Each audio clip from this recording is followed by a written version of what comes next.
एक भिश्ती के पास दो घड़े थे। दोनों घड़ों को उसने एक लंबे डंडे के दो किनारों से बांधा था।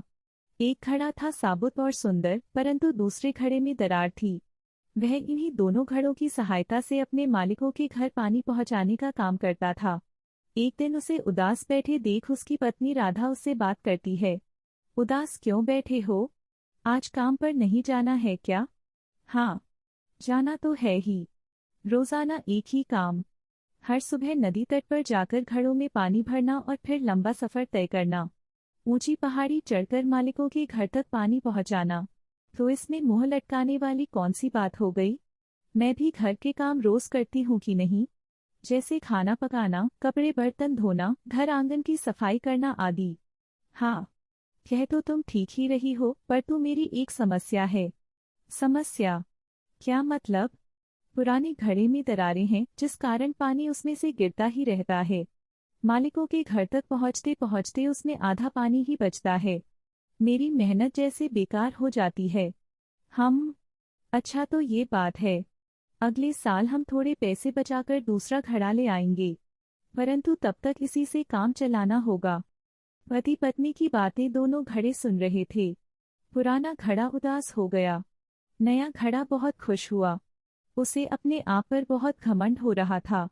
थोड़ी देर बाद हमेशा की तरह भिश्ती घड़ों को लेकर पानी भरकर मालिकों को पहुंचाने चला गया। घर आकर रात में दोनों घड़े आपस में बातें करने लगे। उनक सुनकर भिश्ती की पत्नी राधा आश्चर्यचकित रह गई कि घड़े आपस में बातें करते हैं। क्या हुआ भाई? क्यों रो रहे हो? मालिक की नींद तोड़नी है क्या? क्या हुआ? तुमने सुना नहीं राधा ने सुबह क्या कहा मेरे लिए? मुझे शायद जल्दी ही घर के बाहर फेंक देंगे।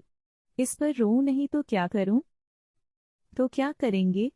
तुम्हारी वजह से हमारे मालिक अपने मालिकों के घर तक 1.5 घड़ा पानी ही पहुंचा पाते हैं। आधा पानी तो तुम संभाल ही नहीं पाते और गिरा देते हो। हाँ, पर जानबूझकर तो ऐसा नहीं करता हूं ना। जो भी हो, आधा पानी गिरता तो तुम ही से है। मुझे देखो, मेरी बनावट कितनी सुंदर है। काम भी पूरा करता हूँ। तुम्हारी तरह आंसू नहीं बहाता हूँ। हाँ, मुझे तो अपनी बेबसी पर आंसू आते हैं। मुझे अपनी कमी का एहसास है। मैं अपने हिस्से का आधा ही काम कर पाता हूँ, परंतु इसका मतलब यह नहीं कि तुम खुद पर इतना घमंड करो। अच्छा, अच्छा, अब बस करो, सो जाओ। रात बहुत हो चुकी है। ये घड़े आपस में बातें करते हैं। मुझसे गलती हुई कि मैंने पुराने घड़े को हटाने की सोची। उसे बहुत बुरा लगा है। ऐसा क्या करूं कि सब सही हो जाए, पुराने घड़े की कमजोरी ताकत में बदल जाए। कुछ तो करना होगा। अभी सो जाती हूँ, आगे का कल देखेंगे। लगातार 2 दिनों तक सोचने के बाद तीसरे दिन राधा ने भिश्ती से बात की। दोनों घड़े भी उनकी बातें ध्यान से सुनते हैं। मैंने पुराने घड़े के लिए कुछ सोचा है। अच्छा, बताओ। हाँ, पहले इनकी बात तो सुन लो। लगता है मुझे आज ही निकाल दिया जाएगा। फिलहाल आप एक काम कीजिए कि पुराने घड़े में पानी भरकर उसे हमेशा डंडे के दाहिनी ओर ही टांग कर ढोना। ऐसा क्यों? बाद में बताऊंगी। लगभग 1 साल के बाद अचानक भिश्ती को अपनी पत्नी राधा की बात याद आई। उसने राधा से पुराने घड़े के दाहिनी ओर लटकाकर चलने का राज पूछा। राधा ने उसके कान में फुसफुसाकर सारी बातें बता दी कि कैसे उसने दोनों घड़ों को आपस में बातें करते हुए सुना और उसके बाद क्या तरकीब सोची। पति पत्नी को फुसफुसाकर बातें करते देख दोनों घड़े सोच में पड़ गए कि ऐसी क्या बात है जो राधा ने भिश्ती के कान में कही। चिंतावश पुराना घड़ा झट से बोला, अब मैं अपनी नाकामयाबी को और सहन नहीं कर सकता। मुझे खुद पर शर्म आती है कि मैं अधूरा हूँ। मैं आपसे क्षमा मांगना चाहता हूँ। तुम्हें किस बात की शर्म है? आप इतनी मेहनत से पानी लाते हैं और मैं उसे पूरा नहीं रोक पाता, आधा रास्ते में ही गिर जाता है। मेरी कमी के कारण आप अपने मालिक को पूरा पानी नहीं दे पाते हैं। दोनों पति पत्नी को पुराने घड़े पर बहुत तरस आया। उनके हृदय में दया व करुणा थी। राधा ने दोनों से एक गुजारिश की, आज आप और पुराने घड़े तुम भी दोनों ध्यान से दाहिनी तरफ रास्ते में देखते हुए आना और फिर कैसा महसूस हुआ आकर मुझे बताना। ठीक है राधा, हम आकर तुम्हें बताएंगे। क्यों पुराने घड़े जी? हाँ, हाँ, बिल्कुल। भिश्ती जब पानी लेकर वापस आ रहा था तब उसने व घड़ों ने रास्ते पर ध्यान से देखा। रास्ता खूबसूरत फूलों से सजा हुआ था। चढ़ते सूरज की रोशनी में वे फूल अद्भुत लग रहे थे। घड़े को भी रास्ते में रंग बिरंगे फूल खिले हुए देखकर खूब आनंद हुआ।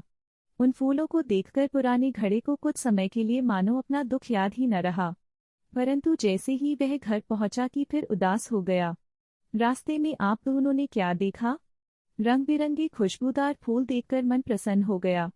रंग बिरंगे खुशबूदार फूल देखकर अच्छा लगा, परंतु मुझे बुरा भी लगा कि फिर से इतना पानी टपक गया।